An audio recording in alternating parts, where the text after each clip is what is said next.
오늘은 여러 가지 말씀하신 예수님의 비유를 한번 살펴보도록 하겠습니다. 먼저 예수님은 천국은 마치 감추인 보화와 같다고 말씀하십니다. 유대민족은 수많은 전쟁을 겪었던 민족이기 때문에 사람들이 피난을 갈 때는 값진 물건들을 대개 땅속에 파묻어 두고 갔다고 합니다. 그 당시에는 땅속에 귀중한 보석을 묻어두는 일은 오늘날로 말하면 은행에 맡기는 것만큼 안전했다고 합니다. 그런데 피난 갔던 주인이 때로 영영 돌아오지 못하는 경우가 종종 있었습니다. 그러면 그 땅속에 묻혀있던 보화는 그대로 있다가 농부들이 밭을 갈게 될 때 발견되는 경우가 있었다는 것입니다. 오늘 이 보화를 발견한 사람은 그 밭의 주인이 아니라 소작인이거나 고용인이었을 것입니다. 소작인이나 고용인이 그런 보화를 발견했을 때 그것을 소유할 수 있는 합법적인 근거는 없었습니다. 당시 랍비 율법에 따르면 일꾼이 밭에서 일하다가 보물을 발견하고 그것을 파내었으면 그 보물은 당연히 주인의 소유가 된다고 규정하였습니다. 그래서 보화를 자신의 것으로 만들려고 하면 자신의 재산을 처분해서 그 밭을 소유할 때 합법적으로 그 보화를 소유할 수 있습니다. 오늘 주인공은 자기의 소유를 다 팔아 그 밭을 샀다고 말합니다. 보화를 발견한 사람의 적극적이고도 단호한 행동을 볼 수 있습니다. 기회를 잡을 줄 아는 것입니다. 성경에는 무엇인가를 사는 방법은 두 가지가 있습니다. 첫 번째는 돈 없이 값 없이 사는 것인데 이사야 55장 1절이나 요한계시록 21장 6절에는 하나님의 은혜를 말씀하시는데 그것을 생명수 샘물로 말씀하고 계시면서 생명수 샘물을 목마른 자에게 값없이 준다고 말씀합니다. 두 번째로는 본문에처럼 자신의 모든 소유를 다 투자하여 사는 것인데 이는 얻고자 하는 것에 비하여 이미 가지고 있는 자신의 것이 모두 무익하거나 오히려 해가 되는 것이기 때문입니다. 바울의 경우가 그러했습니다. 빌립보서 3장 7절과 8절에서 바울은 내게 유익하던 것을 그리스도를 얻기 위해 배설물과 같이 여겼다라고 말씀하고 있습니다. 그러나 우리가 마태복음 19장 21절과 22절에는 부자 청년이 나옵니다. 예수님께서 그 부자 청년에게 하늘나라의 보물을 얻는 방법을 말씀해 주었습니다. 내가 가지고 있는 소유를 다 팔아 가난한 사람들에게 나눠주고 너는 나를 따르라 라고 그렇게 말씀하시는데 그 부자 청년은 가진 것이 많으므로 근심하고 걱정하여 예수님의 요청을 거부하였습니다. 그 부자 청년은 보물이 무엇인지 예수님을 통하여서 알았고 그 보물을 얻기 위해서 어떻게 해야 된다는 것을 예수님께서 말씀하신 것을 통하여서 배웠고 알았습니다. 그런데 이미 획득한 자기가 가지고 있는 가치들을 포기하지 못함으로써 결국 가장 가치 있는 것을 놓쳤습니다. 그는 예수님의 제자가 되는 기회도 또한 영원한 생명을 얻을 기회도 다 놓치고 말았습니다. 농부는 자기의 모든 소유를 다 팔아 그 밭을 샀습니다. 이때 주인이 그 밭을 판 것으로 볼 때는 주인은 그 밭에 보화가 감춰져 있다는 것을 알지 못했던 것 같습니다. 한 사람은 자기 보화가 자기 밭에 묻혀 있었지만 알지도 못했고 다른 한 사람은 밭에 감춰진 보화를 발견하고서는 자신의 소유를 다 팔아서 그것을 샀습니다. 오늘 우리가 생각해야 될 것 중 하나가 바로 농부가 감추인 보화를 찾은 곳은 특별한 곳이 아니다라는 것입니다. 그가 늘 일하였던 밭, 일터, 다시 말하면 일상이었습니다. 농부는 그의 일상 가운데 보화를 발견했습니다. 천국은 먼 데 있지 않습니다.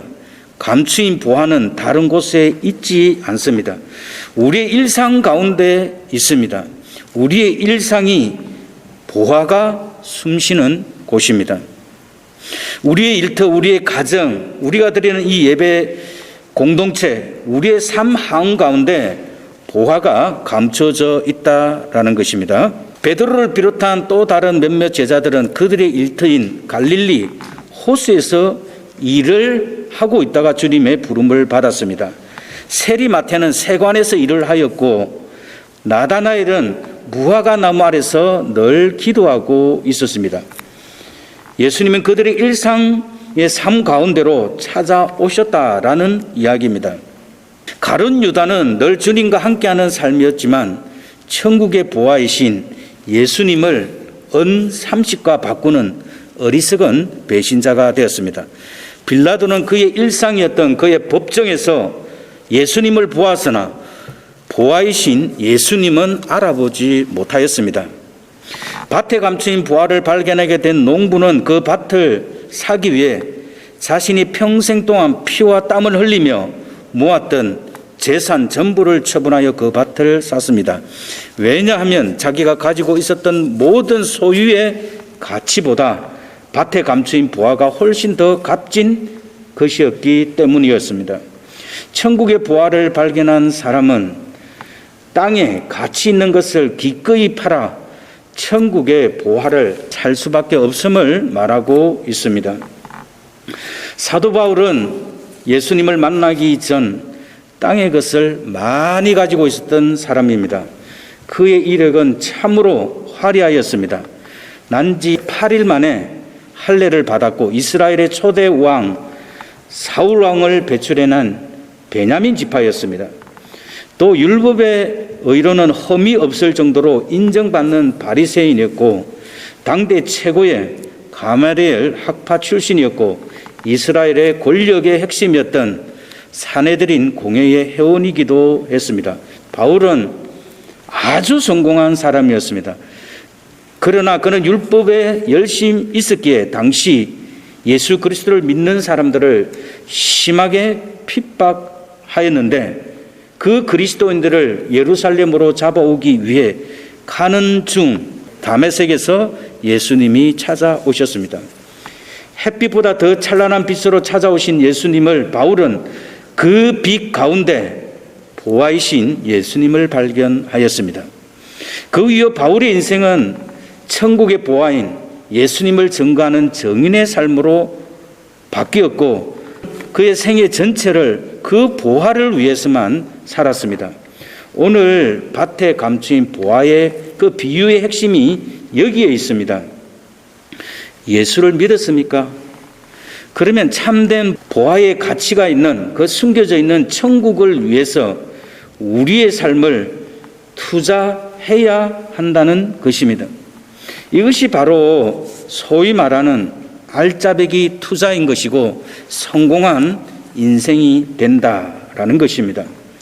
예수님을 발견한 후 천국의 보화가 있다는 것을 아는 사람은 자신이 살아온 삶을 내려놓고 일평생 천국을 위해서 천국을 사모하며 그 하늘의 보화를 바라보며 나아갈 수밖에 없습니다.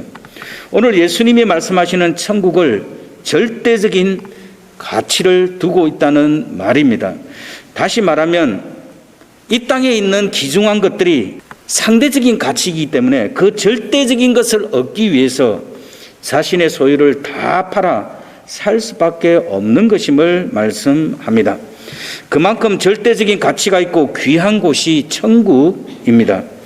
예수님이 십자가에서 피를 흘리면서 우리를 위해 예수님은 천국의 문을 열어주셨습니다.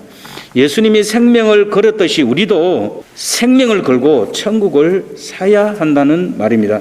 하나님을 그렇게 믿어야 합니다.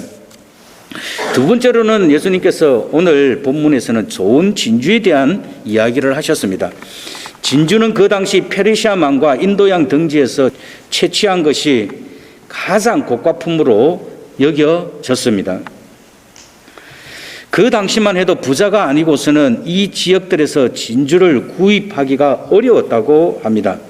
성경에는 이 진주를 고결한 것을 상징하는 물품으로 취급하고 있습니다. 그런데 본문에 언급된 이 진주를 구하는 장사는 바로 이 좋은 진주를 구하고 있었습니다. 그는 흠이나 티가 있거나 모양이 좋지 않은 저가품을 구한 것이 아니라 매우 값 나가는 진주에 관심이 있었습니다. 따라서 그는 이 값진 진주를 찾기 위해 이곳저곳으로 다니며 장사는 그 당시에는 아주 부유한 도매 상인이었습니다. 밭에서 우연히 보물을 발견한 평범한 농부와는 달리 진주 장사를 하는 사람으로서 전문적인 안목을 갖추고 진주가 나올 만한 곳을 찾아다닌다고 하는 점이 다릅니다. 그리스도는 이 땅에 성공을 좇는 인생이 아니라 하늘의 진리를 추구하는 사람의 모습을 잘 말해주고 있습니다. 그는 진리가 무엇이며 어떻게 찾을 수 있는지에 유념치 않고 그냥 살아가는 보통의 평범한 사람들과는 다르게 최선을 다하여 최고의 가치를 지닌 진리를 찾아 애쓰고 노력하는 순례자의 모습을 볼 수 있습니다. 그 결과로 13장 46절에는 극히 값진 진주 하나를 만나게 되었습니다. 여기에서 극히 값진이라는 의미는 최고 고급스럽고 최고의 가치를 지니고 있는 것을 말합니다. 그 상인이 자신이 목적하고 소망했던 것보다 더 좋은 진주를 만나게 된 것입니다. 이것이 바로 진리를 위해 자신의 모든 재능과 재산을 그 진주를 얻기 위해 그 삶의 에너지를 집중하는 자에게 주시는 하나님의 은혜입니다. 더불어 본문에서는 하나란 여럿 중에 하나가 아니라 오직 하나라는 의미로서 그 진주의 희귀성을 더욱 강조해주고 있는데, 하나님과 죄된 인간 사이에 단절된 관계를 회복시키기 위한 그리스도의 십자가를 향한 대속의 핏값은 결코 값으로 따질 수 없을 만큼 엄청나고 또 크고 귀한 것이라고 한다면 바로 여기에서 극히 값진 진주는 바로 예수님을 비교할 수 있습니다. 사랑하는 성도님, 지금 예수 그리스도 안에서 무엇을 찾고 있습니까? 우리는 다른 누구보다 신앙의 최고의 가치를 찾아내어서 하나님 앞에 살아야 되며, 내가 살고 있는 그 최고의 가치를 추구하고 있는 것이 자녀들에게 흘러갈 수 있도록 사명을 가지고 우리는 살아야 됩니다. 그리고 오늘 13장 47절에서는 각종 물고기에 대한 비유를 예수님께서 말씀하셨는데, 예수님께서 비유를 베푸셨던 곳이 바로 갈릴리 주변 동네였습니다. 다시 말하면 이런 물고기에 대해서 예수님의 말씀을 듣는 사람은 잘 알고 있었다라는 것입니다. 대부분이 갈릴리 어부 출신인 제자들과 갈릴리의 그 다양한 그 어류들을 생각하시고 말씀하셨다는 얘기입니다. 갈릴리의 바다에는 약 22종 이상의 물고기들이 어우러져 생존한다고 합니다. 이러한 다양한 종류의 물고기는 결국 하나님 나라에 참여할 수 있는 사람들이 이스라엘 사람들에게만 국한된 것이 아니라 온 세상의 여러 인종과 민족이 포함된다는 말씀을 하시고 있습니다. 그러나 각종 물고기라는 말은 비유의 의미상 좋은 고기와 나쁜 고기를 모두 담고 있음을 가리키는 말이며, 밀과 가라지와 같이 의인과 악인이 함께 섞여 살아가는 상태를 말합니다. 그러나 비유 자체에서 좋고 나쁨의 그 구별의 그 기준은 도덕적 의미에서 나누어지는 것이 아니라 단순히 먹기에 좋고 크기도 알맞은 고기와 그렇지 못한 고기를 가리키는 말로, 좋은 고기란 가치 있는 것, 그리고 나쁜 고기란 무가치하고 쓸모없는 고기를 말하고 있습니다. 그리고 그 그물을 말씀하시는데 이 그물은 영적인 깊은 의미가 있습니다. 그 그물은 그 두 배 사이에서 묶어서 끌고 다니거나 아니면 한쪽 끝은 해안가에 고정시켜 놓고 다른 한쪽 끝은 배에다가 달아내어 긴 밧줄로 끌어당겨 밖으로 끌고 나올 수 있게 만든 것입니다. 거기에는 무거운 납이 달려 있어서 그 바닥 밑같이 훑어 대량으로 고기를 잡게 하는 대단히 큰 저인망식 건물입니다. 욥기서 19장 6절과 10편 66편 1절에 의하면 하나님께서는 당신의 백성들로 하여금 그물 속에 들게 하신다는 말씀이 있습니다. 그물은 예수님과 그의 제자들에 의해 땅끝까지 복음이 확산되는 것을 말하며 그 결과로 신앙의 공동체, 교회를 상징한다고 할 수 있습니다. 그래서 교회의 역할이 중요합니다. 교회는 종말의 심판 때까지 교회 안에는 참 성도와 거짓 성도가 함께 존재하게 될 것입니다. 따라서 교회는 바른 복음과 신앙을 증거하여 좋은 물고기가 무엇인지 말해주는 사명을 다해야 됩니다. 그물에 걸린 고기가 물가에 버리워지든지 아니면 그릇에 담기워지든지 둘 중에 하나가 선택되어집니다. 다시 말하면 교회 안에는 바른 복음을 통하여서 이런 좋은 물고기와 그렇지 않은 물고기로 나누어진다라는 것을 말씀하고 있습니다. 마지막 심판 때 악인들은 영원한 형벌의 처소로 가게 될 것입니다. 그러나 성도들은 천사들과 그리스도와 함께 영원토록 천국에서 왕노릇하게 됩니다. 이것은 교회가 사람들로부터 양보할 수 없는 진리입니다. 13장 49절에는 의인 중에서 악인을 갈라내어 그렇게 말씀하고 있는데 여기서 갈라낸다는 말은 완전한 격리를 말하고 있습니다. 마지막 심판날에 시행될 의인과 악인이 분리될 심판은 냉엄하며 엄중함을 말씀합니다. 우리는 성경의 교훈을 항상 기억해야 됩니다. 롯의 사위들은 하나님이 소돔과 고모라를 심판한다고 하는 것을 농담으로 여겼습니다. 따라서 우리는 종말의 심판에 대한 확실한 구원의 믿음을 가지고 그 믿음을 확신하는 가운데 살아야 합니다. 하나님의 말씀은 농담이 아니고 반드시 1.1핵도 떨어지지 않고 다 이루어지기 때문입니다. 그리고 예수님께서는 그 비유를 다 말씀하시고 나서 13장 51절에 이 모든 것을 깨달았느냐라고 그렇게 물었습니다.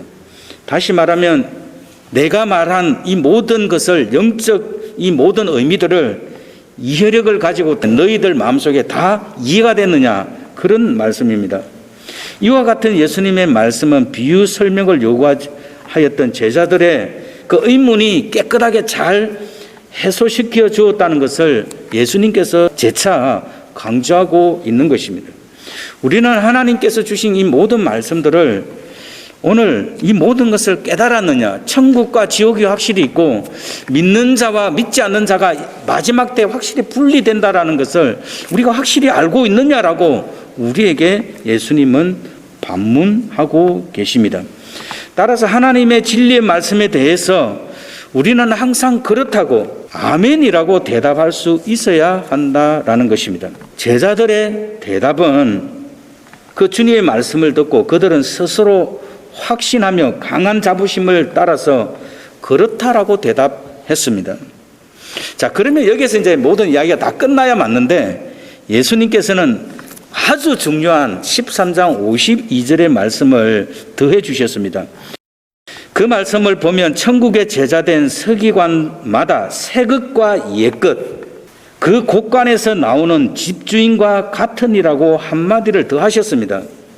예수님께서 다 이해했으면 되었지 왜 이 말씀을 하시는 것이 더 필요한가라는 질문을 할 수 있습니다. 그러면 예수님 당시의 서기관들의 역할은 율법 및 경전에 대한 해석과 율법 교육을 하였습니다. 서기관은 주로 레위 지파에서 나왔으며 그 직분이 세습되었습니다.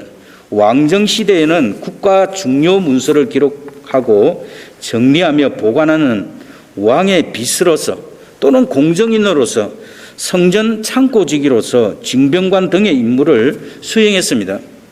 그러던 것이 포로기 이후에 율법을 기록하거나 율법을 가르치는 교사 역할에 전념하게 되었습니다.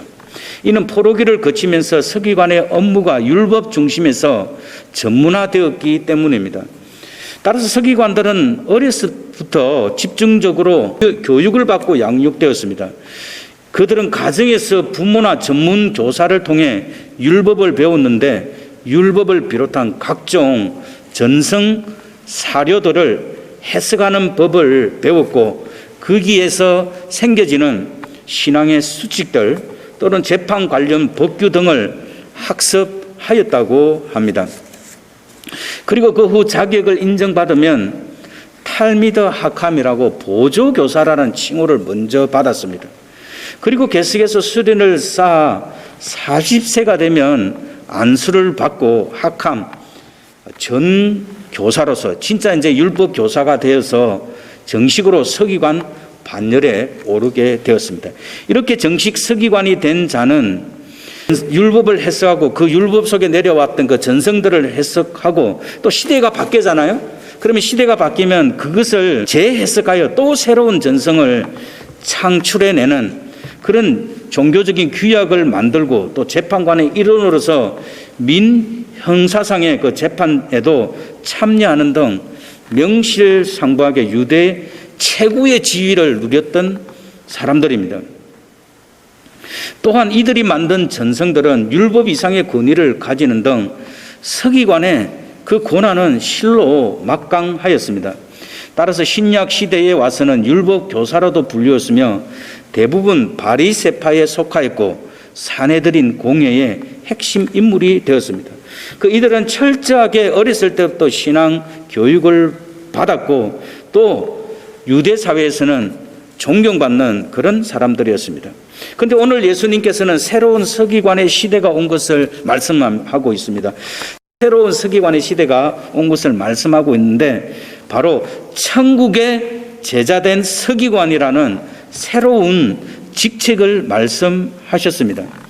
따라서 이 새로운 천국의 제자된 서기관은 하나님의 말씀의 해석, 그 구약의 그 율법 교육 이외에도 더 나아가 예수 그리스도를 통한 하나님 나라를, 즉 예수 그리스도의 구원의 복음을 확실히 깨닫고 그것을 가르칠 수 있어야 한다는 조건이 한 가지 더 붙는다는 새로운 의미에서 거듭난 사람이 그 복음을 해석하고 또 구약시대의 그 율법을 해석하는 그런 서기관이 되는 것, 거듭난 천국의 제자된 서기관을 말씀하고 있습니다.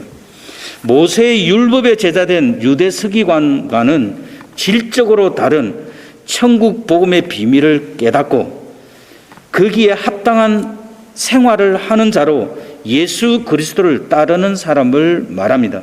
물론 1차적으로는 그 당시에 예수님의 제자를 가리킵니다. 따라서 예수님의 참된 제자는 예수님과 함께하며 그 예수님 발 아래서 겸손히 배우고 하나님의 나라를 온 힘을 다하여 순전한 마음으로 예수 그리스도의 말씀을 진리로 믿고 따르는 사람입니다. 유대인의 서기관보다 더 탁월하여야 되며 오직 하나님의 나라를 바라보고 복음을 위해 자신의 삶을 포기하고 희생한 사람, 오늘 비유에서 말씀한 자신의 삶 전부를 다 팔아 천국을 위해 사는 사람을 천국의 서기관이라고 예수님께서 정의해 주고 있습니다. 그러면 그들의 역할이 무엇이냐? 옛것과 새것을 구분하는 역할을 합니다. 새것이란 오늘 예수님께서 예수 그리스도를 통해서 새롭게 계시하신 구원의 복음을 새것으로 말씀하고 있으며 오래전부터 알려지고 깨우쳐진 구약의 율법을 옛것이라고 말씀하고 있습니다. 옛것은 사람의 영혼을 하나님께로 인도하지 못한다는 그 약점이 있습니다. 그 율법 전체에 흐르는 인간에 대한 하나님의 사랑과 그 구원의 역사를 옛것은 간과해 버렸다라는 것입니다. 구약의 율법과 신앙, 하나님 나라에 대한 약속들은 모두 새 것을 이끌어 주신 예수 그리스도 안에서 다 성취가 됩니다. 따라서 천국의 제자된 서기관은 이러한 사실들에 대한 깊은 통찰력과 그 천국에 새롭게 예수 안에서 펼쳐진 것을 아는 사람이 바로 천국의 서기관이 될 수 있다라는 말씀입니다. 따라서 천국의 제자된 서기관은 예수 그리스도를 통해 하나님 나라의 그 진리를 꺼내올 수 있어야 됩니다. 자, 그런데 오늘 이 꺼내오는 것이 어디냐? 그 곳간에서 꺼내오는 집주인과 같다라고 이야기하고 있는데, 그 곳간이란 단어가 원어의 뜻은 사람의 마음을 뜻합니다. 그래서 이 천국의 서기관은 기록된 율법에서 꺼내오는 것이 아니라 그 마음속에 믿게 한 하나님의 은혜로 그 마음속에서 나오는 것임을 이야기해 주고 있습니다. 천국의 제자된 서기관이 그의 마음, 곧 그의 지각과 인격, 그리고 그 존재 안에서 그 내재해 있는 그 무엇을 꺼내오는 사람으로 이해를 해야 됩니다. 그 곳간 안에는 진리의 말씀이 보관되어 있는 곳으로 구약과 신약을 포함하는 하나님 나라의 말씀과 거기에서 예수 그리스도를 통한 구원의 그 사건이 쌓여 있는 그 마음의 창고를 이야기하고 있습니다. 하나님의 은혜가 충만히 흘러넘쳐나는 생명의 역사가 일어나는 그 마음을 예수님께서 말씀하고 있는 것입니다. 따라서 집주인과 같은 주님의 제자들은 주님께서 맡기신 하나님 나라 복음의 비밀들을 마음 그 깊은 곳에서 하나님이 주신 은혜를 힘입어 끄집어내어서 사람들에게 끊임없이 제공하고 그 의미를 계속 깨우쳐주며 말해주는 자로 그렇게 이야기하고 있습니다. 이것은 교회 역사적으로도 신학적으로도 대단히 중요한 의미가 있는데, 바로 여기에 사도성이 있는 겁니다. 근데 우리 교단은 어떻습니까? 항상 예수 그리스도의 사도성을 계승한 교단이다 이렇게 이야기하고 있거든요. 이것이 교회 역사 속에서 대단히 중요합니다. 이런 사도성 위에 이해되고 해석되어진 것을 같이 나누는 곳이지, 소위 말하는 내가 뭘 깨달았다고 그런 정도의 교회가 아니다라는 것을 말씀해 주고 있습니다. 결론적으로 우리 속에는 다 이 감춰진 보화가 있습니다. 여러분, 감춰진 보화를 확실히 마음속에 갖고 있습니까? 천국, 예수님이 십자가에서 피 흘려 우리의 죄값을 지불해 주셔서 우리에게 주신 것이고, 그것을 믿게 하시는 하나님의 거듭남의 역사에 의해서 이루어지신 것입니다. 그 예수님이 주신 것은 그냥 주신 것이지만 우리는 이 생명을 지키기 위해서 오직 천국을 바라보며 살아야 합니다. 이 천국을 위해서 우리의 삶 모든 것을 다 투자하고 살아가야 된다는 삶임을 말해주고 있습니다. 우리는 이 말씀 속에서 지난 날을 한번 돌이켜 보아야 됩니다. 예수님을 위해서 무엇을 위해서 살아왔습니까? 그리고 앞으로 어떻게 살 것입니까? 천국의 보화를 가지기 위해서 모든 것을 다 팔아 살 수 있는지 오늘 예수님께서 우리들에게 묻고 계십니다. 기도하도록 하겠습니다. 살아계신 하나님 아버지, 오늘도 부족한 저희들에게 천국 비유의 말씀을 통하여서 세상 것들과 도저히 비교할 수 없는 천국을 우리에게 허락해 주시고, 또 하나님 아버지 그것을 믿게 하시고 믿음 가운데 주님의 은혜 가운데 살아가게 됨을 주님 이 시간에 다시 한번 참으로 감사를 드립니다. 하나님, 우리는 이 땅에 있는 것에 집착하지 않고 하늘의 그 영원한 것을 우리 가슴속에 늘 담고 믿음으로 살아갈 수 있는 저희들이 될 수 있도록 주님께서 도와주시옵소서. 롯의 처는 뒤를 돌아봄으로 소금기둥이 되었다고 주님께서 말씀하셨습니다. 하나님, 우리의 소유를 다 내려놓고 그 영원한 천국을 믿음으로 바라보며 나아갈 수 있도록 주님께서 도와주시고, 진주를 구하는 장사와 같은 마음으로 하나님 가장 값진 예수님을 하나님 늘 소유하며 그 예수님만 바라보고 살아갈 수 있는 저희들이 될 수 있도록 주님께서 도와주시옵소서. 하나님께서 영원한 심판을 통하여서 좋은 것과 못된 것을 구분한다고 주님 말씀하셨습니다. 하나님, 우리의 가족들이나 우리의 이웃들이나 우리가 알고 있는 모든 사람들이 예수 그리스도를 알지 못하는 영혼들이 있다 그러면 우리가 믿음으로 기도하여서 그들도 예수 그리스도를 알 수 있도록 주님께서 도와주시옵소서. 하나님 아버지, 우리는 심판이 엄중하기 때문에 믿는 것이 아니라 하나님이 우리를 정말 사랑해 주셨기 때문에 우리는 예수 그리스도를 믿습니다. 하나님 아버지, 주님께서 오늘 최종적으로 말씀하셨을 때 이 모든 진리를 깨닫느냐고 주님 말씀하셨습니다. 하나님, 우리가 늘 말씀을 대할 때 성령님께 기도하고 의지하여서 하나님 말씀을 깨닫는 은혜 가운데 우리가 살아갈 수 있도록 주께서 도와주시옵소서. 천국의 제자된 서기관의 역할을 잘 감당할 수 있도록 주님께서 도와주시고, 내 속에서 흘러나오는 이 복음의 능력을 사람들에게 전가할 수 있도록 주님께서 도와주시옵소서. 하나님, 우리의 삶이 엉뚱한 곳에 포비되지 않도록 주님께서 도와주시고, 오직 예수 그리스도의 복음과 하나님 나라를 위해서 주님 오실 그때까지 존재하며 살아갈 수 있도록 주께서 도와주시옵소서. 감사합니다. 예수님의 귀하신 이름으로 기도드립니다. 아멘.